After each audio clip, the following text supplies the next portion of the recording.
Bonjour à tous et bienvenue pour cette nouvelle vidéo où nous allons vous présenter nos ressentis, nos analyses par rapport à cette pleine lune qui arrive bientôt le 28 janvier. C'est ça, C'est c'est ça. jeudi.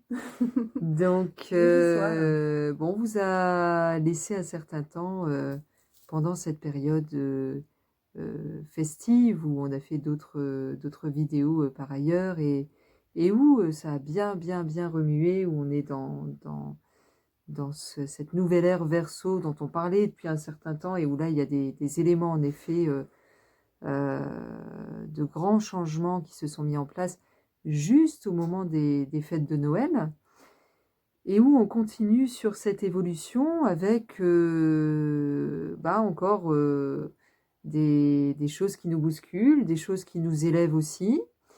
Et je pense qu'il faudra toujours le voir comme ça. Tout ce qui nous bouscule en réalité est là pour nous élever.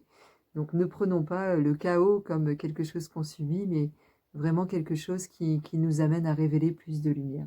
Surtout en cette période bien compliquée à l'extérieur. Couvre-feu qui s'est réduit à plus tôt.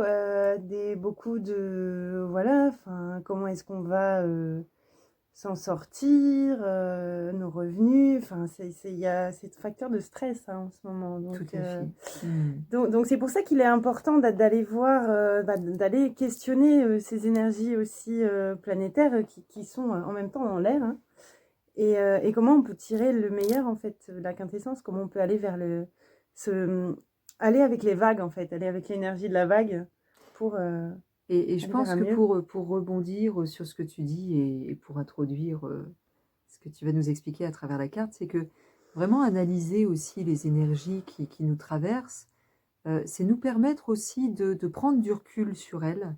Et je pense que vraiment, là, par rapport à ce qui se passe, c'est quand même extrêmement important de savoir prendre ce recul et de ne pas se laisser envahir non plus en prenant la vague et en allant vers les transformations positives. Donc, voilà, tout ce qui se passe actuellement, c'est extrêmement fort et il est important en effet de rester pragmatique et d'agir vraiment toujours positivement dans le bon C'est ça, sens. sans en boire la tasse pour le coup, Exactement. hein, parce que comme ça, voilà, on perd son souffle et voilà. Non, non, mais il est question de choses positives, hein, si on sait voir un petit peu l'envers du décor. Donc, je vais vous présenter cette carte du ciel pour la pleine lune. Moi, mon point de vue est plus purement astrologique et Cathy nous éclairera au niveau énergétique, mythologique, etc. Donc, ce qu'on constate, je vais vous la montrer la carte. Ce qu'on constate en premier lieu, c'est ce triangle rouge là. On a beaucoup de tension au niveau du ciel. On a juste un petit aspect, un sextile là bleu ici. Donc, aspect dit négatif, hein, les carrés comme ça ou les oppositions. Mais il faut voilà, retourner ça aussi en se disant que ces tensions, ces difficultés, c'est là pour justement aller chercher, j'ai envie de dire, Les trésors. oui, les trésors, même Mhm. par la force en nous, par la réactivité, par la résilience, enfin, on l'appelle comme on veut, on va transformer ça et on va chercher vraiment des trésors. Sans difficulté, pas d'évolution en fait. Donc, en ce moment, on est dans la période du Verseau. On a le Soleil en Verseau. Et la Lune, donc, qui est en face, la pleine Lune, elle est en Lion. Donc, de quoi ça nous parle, ces thématiques en plus, connecté à l'ère du Verseau dont on parle, enfin, cette entrée, on est branché sur le collectif. Comment faire évoluer, émerger la conscience collective, faire évoluer tout ça, etc. Et cette lune en lion en face, elle vient nous parler de l'individualité. C'est moi au milieu de ce tout, en fait, et de ce tous, parce qu'on est tous ensemble. Et vers, vers où porter notre regard en premier? Est-ce que je dois le porter vers l'autre ou vers moi? Et comment agir au mieux? Il y a une notion aussi d'ego qui se dégage, on en parlera tout à l'heure, où on se sent pousser des ailes, mais va-t-on avec les bons vents? Et la notion du cœur également qui est là, et on va voir des conjonctions un peu plus lourdes en fait. Il y a des choses lourdes qui sortent de terre, qui continuent de nettoyer, donc c'est pas évident d'y aller, mais en même temps c'est tellement porteur et tellement révélateur du beau. Voilà, et en dernier lieu, on a aussi la présence de Mars-Uranus en taureau, qui nous annonce des potentielles tensions, des potentiels revirements de situation, des choses brusques ou des tensions, des colères. Donc, sur quel canal se brancher en fait pour réagir? Est-ce que je vais me laisser porter par mon mental égo, par ma tête, qui veut une évolution, qui voit que les choses ne bougent pas et qui en a assez? Ou bien est-ce que je vais d'abord me centrer sur moi et voir ce que j'ai à transformer en profondeur? Donc voilà, ça vient nous parler un peu de tout ça, cette carte. Le je versus le nous. Donc voilà, Cathy, je te laisse aborder cette thématique, si tu le Alors, souhaites. c'est vrai que c'est encore une thématique qui est très très riche et j'allais dire l'actualité extérieure révèle aussi cette richesse, bon, en même temps qu'on le voit aussi hein, au niveau des évolutions personnelles, au niveau des soins, au niveau de ce que chacun est amené à travailler. Au niveau des différents points, j'ai tiré des cartes un peu pour dégager 3 axes. C'est le premier axe qui a été tiré, alors c'est sur un tarot qui s'appelle le tarot de vie, hein, qui est lié aux enseignements du livre de Thoth. Et la première, c'est l'ensemenceur Happy. Alors, si vous voyez cette carte, moi, ce que j'en ai déduit, et ce qui me parle par rapport à cette période, c'est que on a cette volonté, et Marine en parlait, hein, dans ce côté Verseau, voilà, l'ensemenceur qui verse de l'eau, enfin, ça a du sens profond, de vouloir en effet faire évoluer les choses, de vouloir semer des graines pour permettre une évolution collective. Tout à fait. Donc ça, c'est ce qu'on ressent en ce moment, et où quelque part chacun y va de sa graine, hein, entre guillemets, pour permettre en effet de générer cette évolution collective. Alors, la difficulté dans ce qui se passe, et où d'ailleurs la carte du ciel nous le rappelle très bien, c'est que, attention, si je reprends d'ailleurs le Verseau et le mythe de Prométhée, hein, Prométhée, c'était ce titan qui avait donné le feu sacré aux hommes pour que les hommes, en effet, puissent l'utiliser. Est-ce qu'il est bon de donner n'importe quel outil, n'importe comment, en sachant que peut-être que le destinataire de l'outil ne saura pas l'utiliser à bon escient? Bon, c'est ça aussi qui vient nous questionner, ce mythe de Prométhée. Il y a une question d'accès à la connaissance, alors. Donc il y a en effet une question d'accès à la connaissance, et que cette transmission, en effet, de cette graine ne doit pas se faire n'importe comment.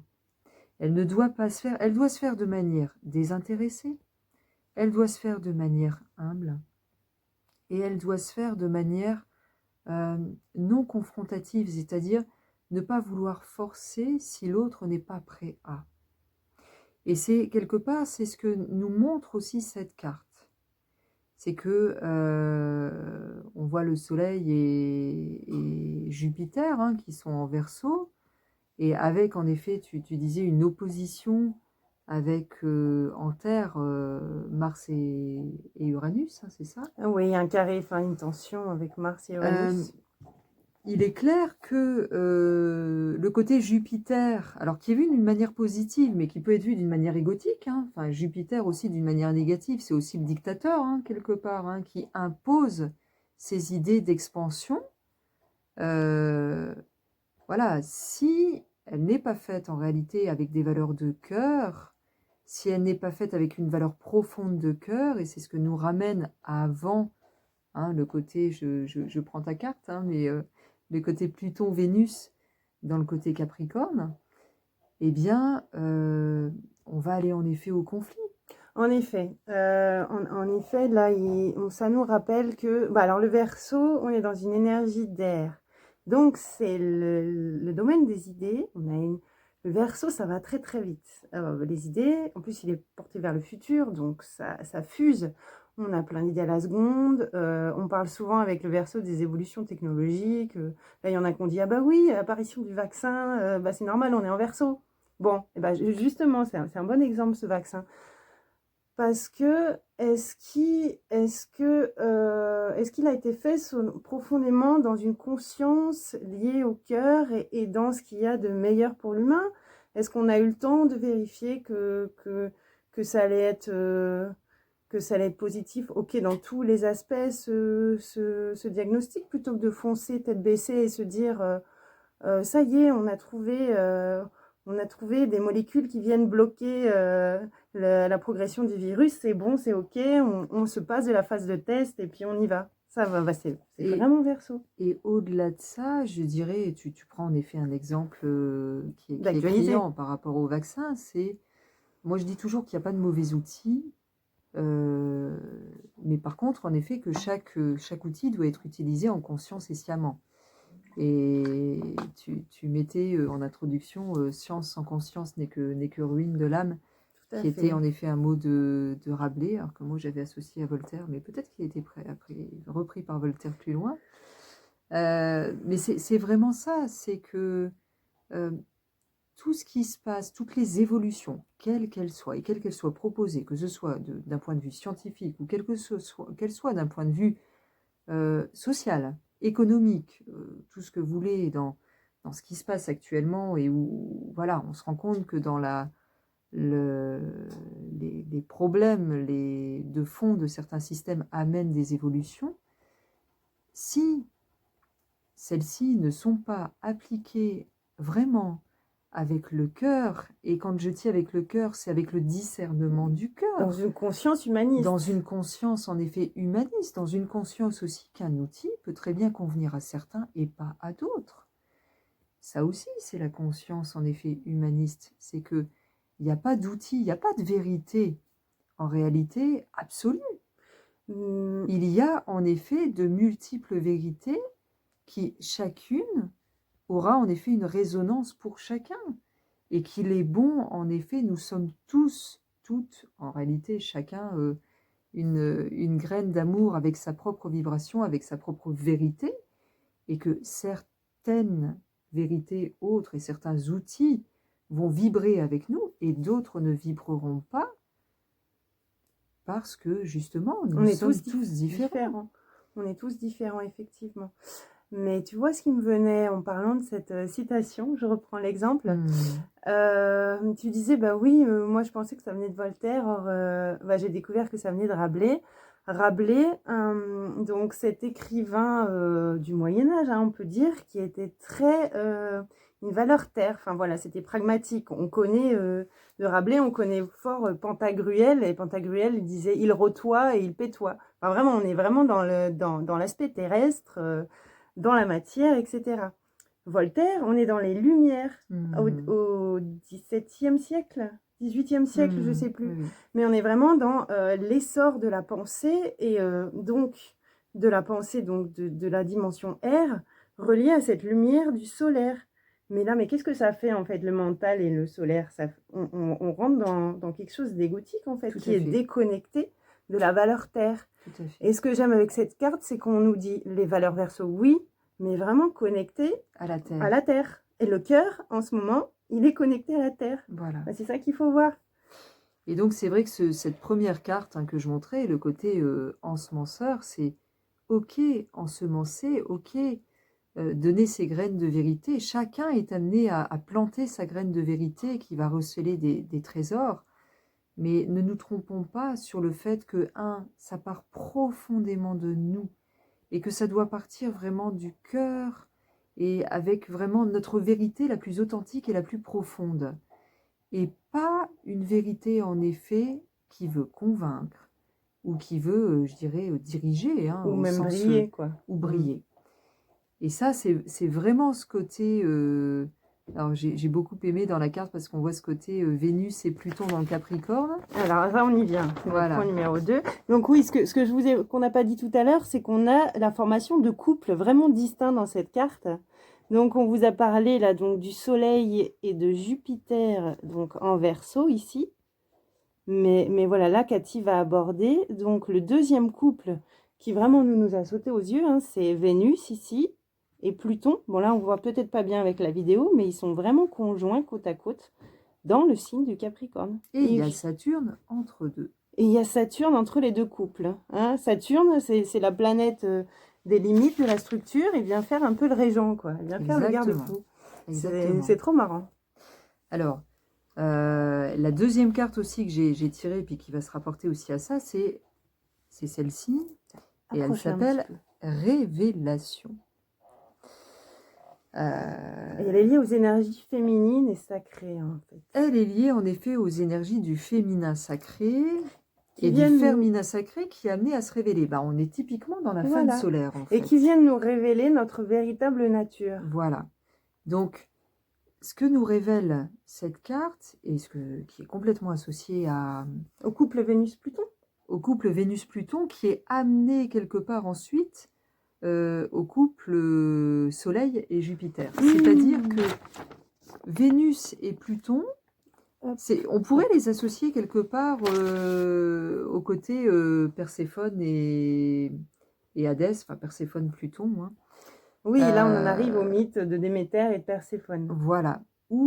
Alors pour rappeler le mythe rapidement, hein, donc Perséphone, c'est la fille de Déméter. Déméter qui est la déesse de la fertilité, de la terre, de la fertilité, etc. Des moissons, tout à fait. C'est une déesse terre, en fait. C'est la déesse de la terre, mais la terre fertile. Et c'est elle qui a amené, d'ailleurs, hein, au niveau de chaque équinoxe, hein, qui a amené, en effet, le printemps et tout le fleurissement et les moissons, en effet, pour nourrir les hommes. Donc, c'est ça. Si Déméter n'était pas là, les hommes n'étaient pas nourris. C'est ça.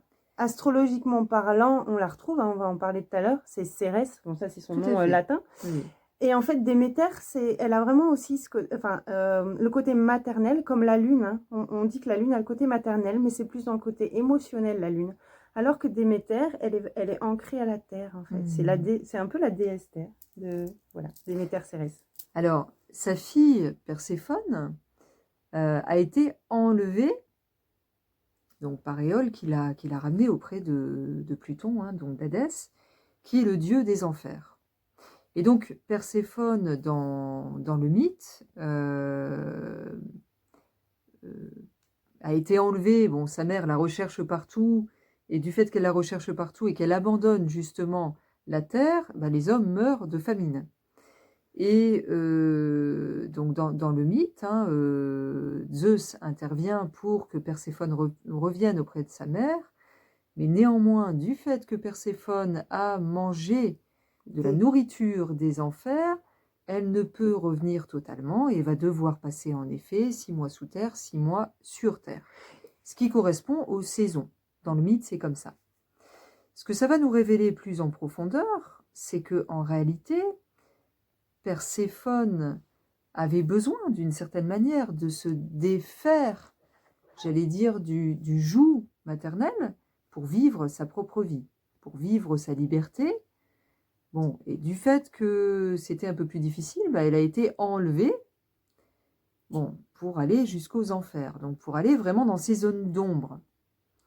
Pour aller dans ces zones d'ombre, mais afin d'en ressortir avec encore plus de lumière. Perséphone, en réalité, c'est vraiment la femme, la déesse, qui va illustrer le fait d'aller chercher ces ombres pour les transmuter en lumière. Oui. Et donc, c'est vrai que Pluton, Hadès, est plutôt vu en effet comme un dieu difficile, alors que Jupiter, quelquefois, est vu comme...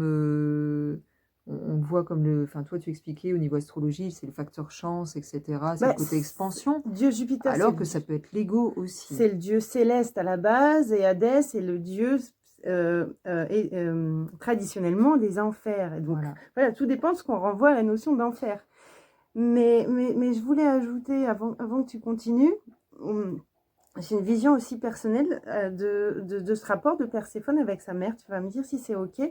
Moi, je vois que justement, le fait qu'elle ait été attirée par ce dieu des enfers, c'est peut-être que sa mère, Cérès, Déméter, elle aimait sa fille de tout son amour, mais est-ce qu'elle l'étouffait pas en l'empêchant d'aller chercher sa propre... Oui, tout à fait. C'est pour ça que c'est ce que j'ai exprimé, c'est qu'elle a été enlevée parce qu'elle était quand même sous le joug de sa maman, d'une certaine Et manière. donc, elle se serait rebellée d'une certaine façon, en fait. D'une certaine manière, on pourrait dire ça. Il y a une forme de rébellion inconsciente, hein, pour le coup, Oui, inconsciente. pour aller chercher en effet les enfers. Mais d'un autre côté, j'allais dire Cérès Déméter, c'est un peu la règle. Et quand on sort de la règle et qu'on va voir en effet le côté souterrain, et là c'est le côté souterrain, en fait c'est le côté pulsionnel. C'est les passions, mais pulsionnelles. Hein. C'est vraiment les pulsions. Donc c'est vraiment au niveau du ventre, hein, énergétiquement ça se situe, c'est donc aller voir les pulsions. Et Hadès, qui est quelque part ce maître des pulsions, n'est pas diabolique. C'est pas parce qu'en effet, mais c'est nous qui l'associons hein, dans la société d'une manière générale, où les pulsions, ça fait peur. Parce qu'en effet, des pulsions qui ne sont pas maîtrisées peuvent être destructrices. Sauf que aller voir et reconnaître ces pulsions, qui ne sont pas d'ailleurs toutes destructrices, et les maîtriser, c'est les transcender, les sublimer, et au contraire, permettre de joindre, j'allais dire, le haut et le bas, et de prendre un sens profond à la vie. C'est vrai. Ça amène, j'allais dire, le côté, et là, avec le côté vénusien qui est avec le côté Pluton aussi, c'est aussi le « mais pourquoi je vis ?» Quelles sont en effet les choses qui me font profondément vibrer? Mais quand ça va chercher la passion de vivre dans des pulsions qui sont maîtrisées et sublimées. Mais quand justement tu parles de cette maîtrise et cette sublimation, peut-être que on peut expliciter ça un petit peu plus. Comment est-ce qu'on va maîtriser une pulsion? Parce qu'il y a beaucoup de gens, moi antérieurement, les pulsions nous font peur parce qu'on se dit oh là là, comment je vais gérer ça? Et on n'est pas dans la maîtrise dans ce cas-là, quand on veut les réfréner, on est des fois dans un contrôle.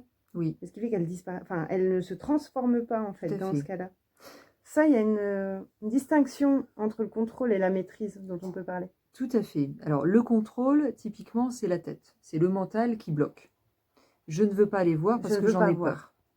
Donc je les réprime. Bon, si je les réprime, ça dure qu'un temps. Après, à un moment donné, elles risquent d'exploser ou alors que je tombe complètement et que j'éteigne ma flamme. C'est ça. Elles reviennent encore plus fort et là, souvent, il y a un mécanisme de j'assouvis mes pulsions, je ne pense pas aller, j'y vais et culpabilisation par derrière. Oui. Et enfin bon, on rentre après alors, soit il y a ce côté-là, ou soit je répète, il y a aussi le côté j'éteins ma flamme. Donc j'éteins ce que je suis profondément. Donc ça va avec cette carte révélation. Révélation, c'est qu'est-ce que je suis profondément, qu'est-ce qui vibre en moi. Mais c'est magnifique ce mot que tu as utilisé de flamme, parce qu'en fait, ça va chercher cet élément feu. Bah oui. Et en fait, cet on élément est dans le feu sous terre. Hein. Le feu sacré, le feu féminin, en fait, qui est source de vie au final, qui est étincelle de vie. C'est juste splendide. Donc c'est quelque part aller chercher ce feu sacré en nous, et le feu sacré au niveau énergétique il est là, au niveau du ventre. Au niveau du ventre, oui. Et c'est vraiment un feu qui nous fait vibrer. On dit que le plaisir, en effet, il est au niveau du ventre, il est là. La passion, on la met plutôt au niveau du cœur, mais en réalité, la pulsion qui va être maîtrisée, sublimée, c'est celle qui est reliée au cœur et à la passion. Et qui va donner un sens profond à ce que mon corps, qui n'est pas sale, ressent, et qui va le sublimer par le cœur, par l'âme, et qui va prendre un sens merveilleux. Donc, c'est vraiment relier le corps, le cœur et l'esprit. C'est ça que nous amène en réalité cette carte. Et ce que Pluton et Vénus nous amènent ensemble, c'est relier corps, cœur, esprit. C'est Et ça. si on peut, excuse-moi, hein, je continue, si on peut en effet aller dans cette révélation où là, la femme solaire, bon, c'est un peu ce côté révélation, hein, vraiment le côté féminin solaire, hein, c'est pas que les femmes, hein, mais le féminin que nous avons en tous, et le féminin solaire, bah là, on est vraiment dans la réunion du féminin et du masculin. Mais oui. Pour qu'il puisse s'exprimer, il faut aller chercher en effet ce que nous sommes aux profondeurs et pouvoir le révéler. Mais c'est Et vrai. ça ne peut se faire que sous cette règle-là. Et c'est ça que ce magnifique Saturne nous met entre deux. Mais oui, et c'est ce que je me disais, qu'on peut le voir de deux manières différentes. Il y a soit deux couples distincts, là comme on voit donc Pluton, Vénus, et de l'autre le Soleil et Jupiter séparés par Saturne, qui fait un peu l'arbitre, hein, entre le couple passion, pulsion et le couple rayonnement égaux. Mais en fait, on peut le voir aussi de façon linéaire, c'est-à-dire on doit passer par cette étape-là en imitant une structure, hein, et ensuite on pourra arriver au rayonnement plein, enfin au plein rayonnement de soi à travers le collectif. Et là, on aboutit à notre lune en Lion, qui est voilà, vraiment le rayonnement du féminin, enfin de cet aspect féminin. Donc faire rayonner faire rejoindre le cœur et le plexus solaire, voilà, rayonner de toute notre lumière dans une idée de collectif, hein. La lune, c'est marrant parce qu'elle est en maison 11. La maison 11, en astrologie, elle est reliée au signe du Verseau. Et en face, le soleil en Verseau est en maison 5, relié au Lion. Enfin, il y a vraiment une inversion entre les signes et les maisons. Donc, on sent vraiment cette complémentarité, cette notion de travailler avec. C'est ça. Hein, en fait. Alors, c'est vrai que par rapport à... je vais prendre un peu ce qu'on peut retrouver en ce moment, hein, ce que nous vivons et ce qui passe à travers nous. Pour beaucoup, hein, moi, je vois autour de moi une envie d'aller de l'avant, une envie... Alors, il y a le paradoxe des deux, hein. Il y a à la fois une envie d'aller de l'avant, une envie d'émettre des nouvelles idées, une envie d'aller vers quelque chose de solidaire. Voilà, une envie d'aller vers ça, une envie d'évoluer et vers une forme de solidarité. Et s'entraider à travers une période qui est loin d'être facile. Et s'entraider dans une période où là, pour le coup, on se rend compte que c'est pas facile.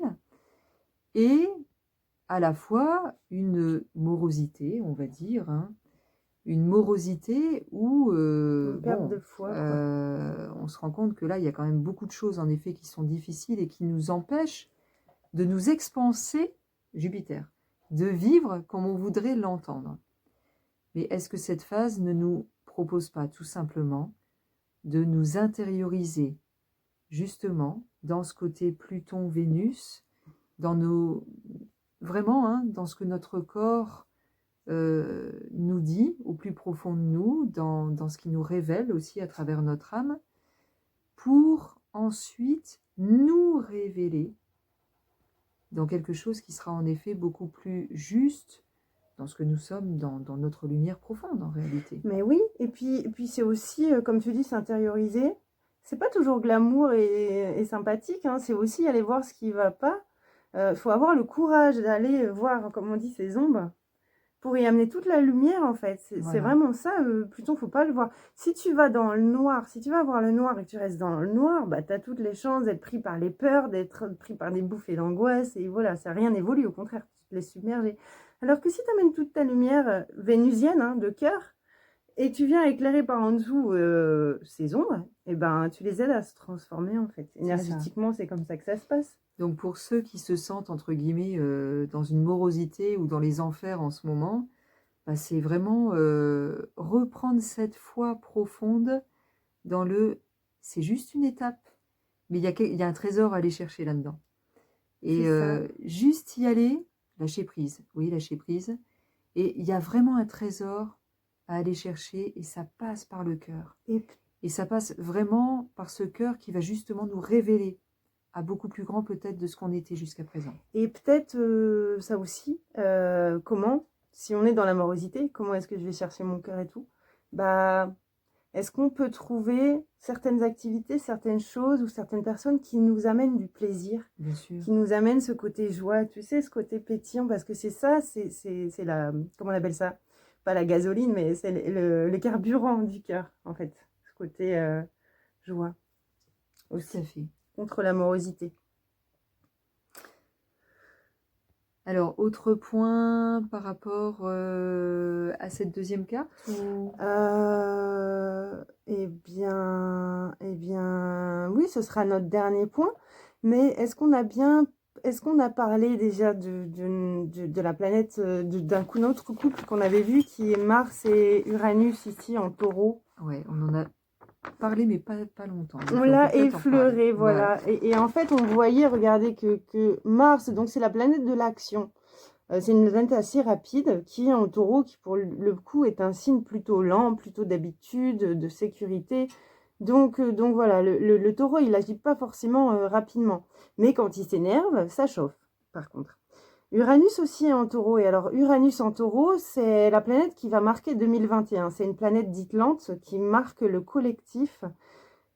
Uranus, ben, c'est l'énergie du Verseau, justement. C'est l'énergie de la libération, de l'affirmation de notre originalité.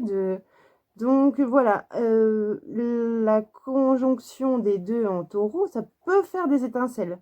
Tu sais, c'est Uranus qui peut être le révolté et l'indiscipliné.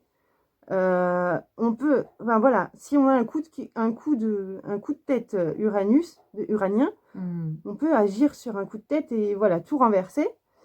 Faut voir que donc c'est en carré avec ces planètes en Verseau, avec le Soleil Jupiter dont on parlait. Donc moi, ce que ça me fait dire, c'est attention aux réactions d'ego, parce que en ce moment, ça nous arrive beaucoup et tout un chacun. Quand on peut avoir des sensations d'être mis de côté ou enfin voilà, des choses qui nous font pas plaisir, mais ça part pas du cœur, ça part de je me sens oubliée, ou je me sens pas bien, ou je me sens incompris, et pouf, ça va nous faire réagir, ça peut être de façon violente. Il y a aussi un carré avec la lune, parce que dans ce cas-là, quand on est dans ces réactions-là, on n'est pas à l'écoute de sa sensibilité profonde, en fait. Alors, ce que je vois quelque part aussi, à travers Uranus, il y a la notion de liberté. Tu me dis si oui, c'est ça. Tu es d'accord. Et se libérer du joug, j'entends ça. ça. C'est ça. C'est vraiment se libérer du joug, mais là, on l'est plus, à mon sens, de manière personnelle. Donc, ce que cette carte nous amène aussi, et moi, c'est vrai que j'ai la même chose aussi en soins, où c'est vraiment des libérations personnelles en ce moment qui se jouent. On ne va pas d'abord libérer l'humanité tout entière avant de se libérer soi-même. De toute façon, on en revient à soi, le tout part de soi. Donc libérons-nous d'abord, même si l'extérieur, en effet, n'est pas très, ne paraît pas très, en effet, dans une liberté, bon, en tout cas avec ce qui nous est donné par rapport au masque, par rapport au couvre-feu, etc. Mais que cette liberté, elle part profondément de nous, de notre intériorité. Je dis souvent, Nelson Mandela a trouvé sa liberté en prison. Voilà, c'est un peu ça aussi qu'on nous amène à faire. Trouver vraiment notre liberté intérieure, nous libérer des jougs que non, l'autre n'est pas responsable de nos jougs aussi. Prenons nos responsabilités, ça aussi c'est une valeur forte qu'on sera amené à travailler cette année. Je me suis laissé poser des jougs. J'ai aussi ma responsabilité là-dessus. Donc voilà, j'ai de ce fait aussi ma responsabilité à les enlever et à ne pas non plus les projeter sur l'autre qui peut-être a fait ce qu'il a pu ou fait ce qu'il a cru bon. Mais attention à une réactivité extérieure, à ne pas tout faire éclater. Ça passe vraiment par ce travail des profondeurs qu'on a vu, quoi. Déjà en soi. Ça, c'est extrêmement important. Écoute, moi, sinon, à part ça, je pense qu'on a tout dit pour ce point-là. On peut peut-être aborder... le côté passeur, donc la troisième carte qu'on a tirée. Donc, c'est une carte qui correspond au passeur. Alors, passeur, où là, tu vas plus parler de Neptune et peut-être... De Cérès. Alors, encore un couple qu'on retrouve sur notre carte. Alors, Cérès, donc Déméter, la maman poule. Non, je plaisante. C'est la Terre-mère hein, dont on parlait tout à l'heure. Là, on la considère comme une astéroïde, donc elle est en grisé. On la voit pas bien. Mais ça fait comme une faucille, en fait. Neptune, le dieu océan, est en conjonction avec Cérès, la terre-mère. C'est fort quand même. On est vraiment dans une ouverture au tout. Et ils sont tous les deux en poisson. Ça, on est dans l'énergie du collectif. C'est l'énergie christique. Hein. C'est vraiment l'amour du tout. Enfin, c'est l'amour, la valeur supérieure de l'amour. Et c'est voilà, on est dans une ouverture au tout, mais pas n'importe comment, comme on disait. Et c'est le seul aspect positif de la carte, hein, en fait, qui nous relie à qui? Qui nous relie à Vénus et Pluton, qui sont en Capricorne. J'ai été chercher profondément mes trésors. Je les ai transformés en lumière, dans des valeurs de cœur. Et dans cette connexion de cœur, j'arrive à cette connexion au tout et à l'amour universel. C'est ça, et c'est cette notion en fait qui est très chère au Verseau. Hein. C'est le collectif et c'est l'amour du tout. Lui, il amène ça en fait. Hein. Alors, ce qui est magnifique comme association, c'est l'amour du tout, mais avec Cérès, avec un côté très terrestre. Mais c'est ça, c'est ça. Et c'est l'amour du tout, enfin, si je puis me permettre de l'interprétation, c'est l'amour du tout, ça passe par soi, ça passe par le fait de s'incarner, ça passe par le fait de vivre la relation avec l'autre. C'est ça, c'est dans la relation à l'autre. Ce couple-là, il est en maison 7, qui est en astrologie, la relation à l'autre. En fait, je ne me rencontre qu'à travers la relation à l'autre. C'est miroir. C'est aussi pour ça que si on reste dans quelque chose de très égotique, très enfermant, alors à ce moment-là, oui, l'enfer, c'est les autres. Ça en est Jean-Paul Sartre qui avait, à travers sa pièce de théâtre, qui parlait de ça.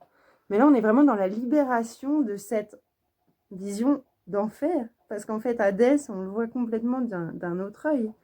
Et il est plutôt le libérateur. Et il nous amène à Neptune, qui est le dieu des océans. Donc, c'est un peu l'énergie primitive, en fait. L'énergie océanique du tout. C'est ça. Et c'est vrai qu'avec cette carte, le passeur que j'avais tiré, c'est comme si, je disais, Hadès, on peut le voir comme un passeur. C'est comme si les enfers, bon d'ailleurs, ainsi, dans la représentation des enfers, c'était les âmes, une fois qu'elles, enfin voilà, qu'il y avait une mort, donc l'âme du défunt rejoignait les enfers pour transformer ce qu'il avait à transformer et ensuite aller au paradis. Donc c'est un passage en fait. Les enfers sont un passage. Tout à fait. Donc Hadès est là quelque part pour aider à faire ce passage. C'est merveilleux.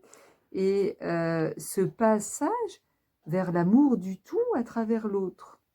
C'est magnifique. Alors, dans une période, quand même, moi je trouve ça extraordinaire. En fait, c'est comme une porte qui s'ouvre, quoi. C'est une porte qui s'ouvre où on nous explique, quelque part, que va chercher dans tes profondeurs, va chercher vraiment à réunir le côté pulsionnel, le côté très terrestre, le côté âme, le côté esprit, et alors tu pourras accueillir le merveilleux à travers la relation.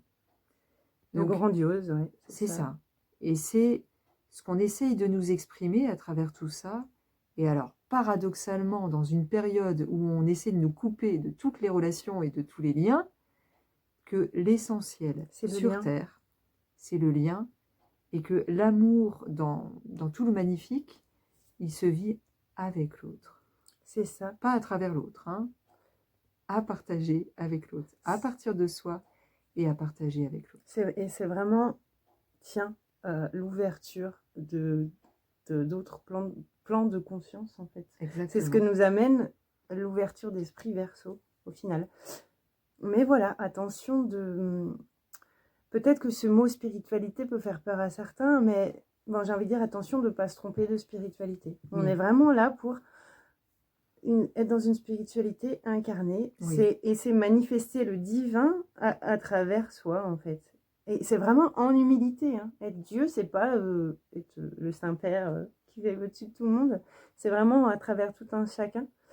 Et ce que je trouve aussi rigolo, c'est que cette carte, si vous regardez, on a l'ascendant. L'ascendant, c'est là où se lève le soleil, hein, donc ça a un impact. Ça colore un petit peu la carte. On est en Vierge. La Vierge, c'est le signe du service à l'autre et de l'humilité, du travail, mais en discrétion, en humilité. On nous demande vraiment d'être dans cette humilité. Et on a aussi l'astéroïde Vesta, qui est dans la maison 1, enfin qui est pas loin de l'ascendant. Vesta représente le sacré. Donc en humilité et en conscience du sacré, je vais m'élever, faire tout ce travail des profondeurs. Exactement. Et je vais arriver à cette relation à l'autre dans le plus pur amour, on va dire. En réalité, ça nous montre que les meilleures graines qu'on puisse donner, c'est vraiment en effet dans ce travail en profondeur et dans ce rayonnement qu'on peut avoir simplement avec les gens déjà autour de soi.